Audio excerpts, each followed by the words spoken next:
there would be no Luciferianism, there would be no death, there would be no world system. This particular situation that we look at wouldn't be here either. We would be in eternity. We would be in bliss. We would not be going through this suffering. If people would just not, but they do, I know. But people are the ones who enslave themselves. People who give in to that reality are the ones who create horrors for the future generations. People are the ones that bring 911 and all the traumas. Not Satan. It's the free will of humans corrupted that brings it. That brings our troubles. Yeah, and when humans sit back and do nothing, it gives them an open doorway.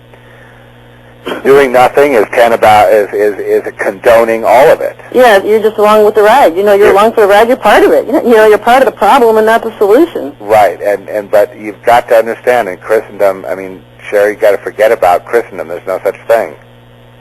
There is no such thing as a Christian world or a Christian nation. Never has been. It's a myth that was perpetrated by people that wanted to, create a covering.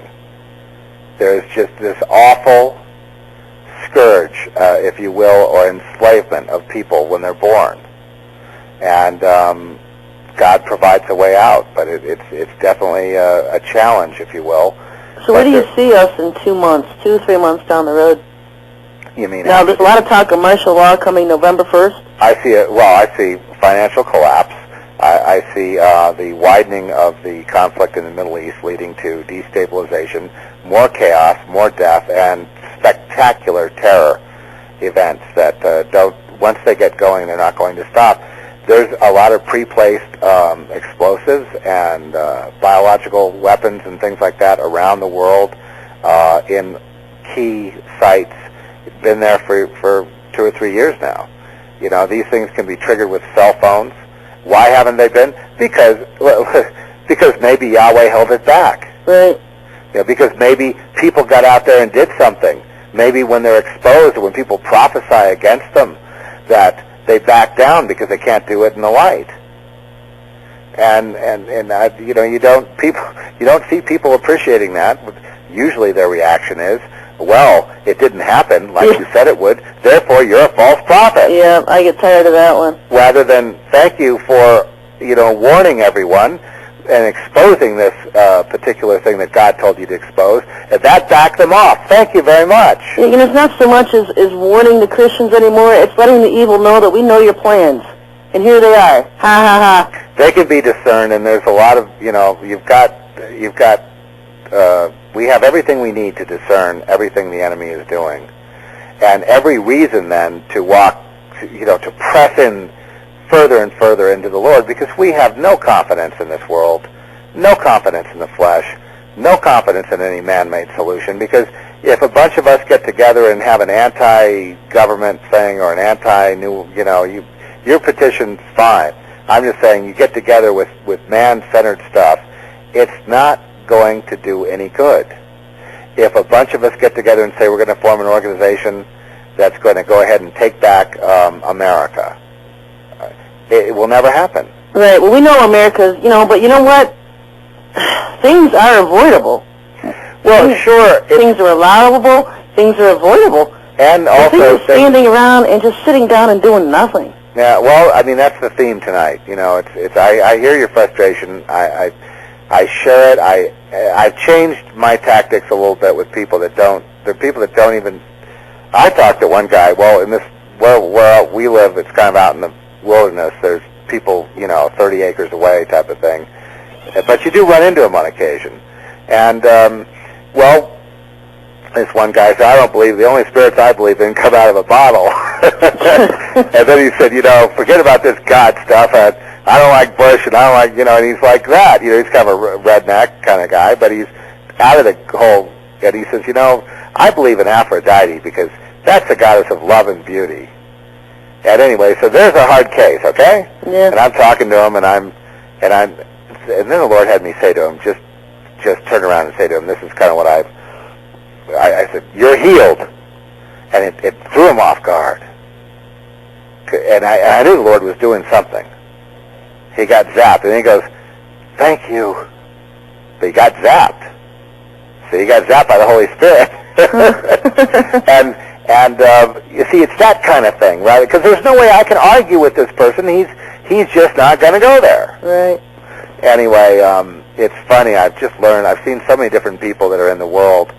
You've got the conscientious artists who are very good people, and they do their art, their documentaries or their paintings or whatnot, and they're in the art world, and they're kind of against the New World Order, but it's kind of political rather than spiritual.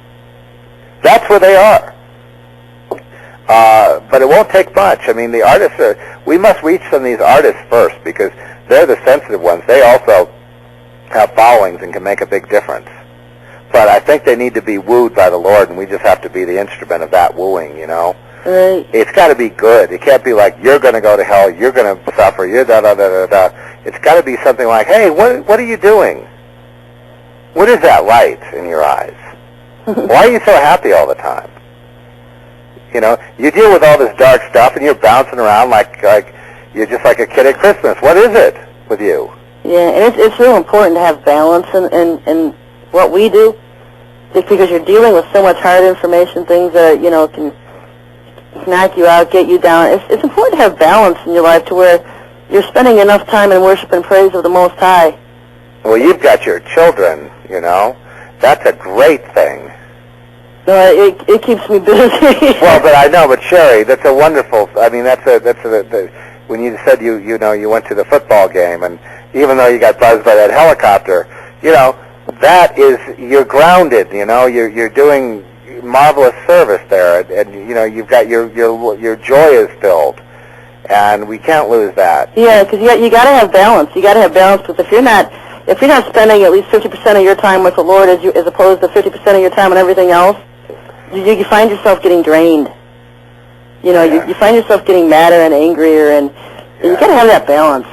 Well, that's density, and so you're always open to be able to hear from Him. Yeah, Satan wants led and guided by Him. Yeah. He told me about this petition last week. I just kept feeling it last week to even start a petition just to bring awareness to people. I like it. I don't plan on winning anything with it. I just plan on doing something. Yeah. Bringing awareness to people. Say, hey, we want God back in our country. We don't want yours.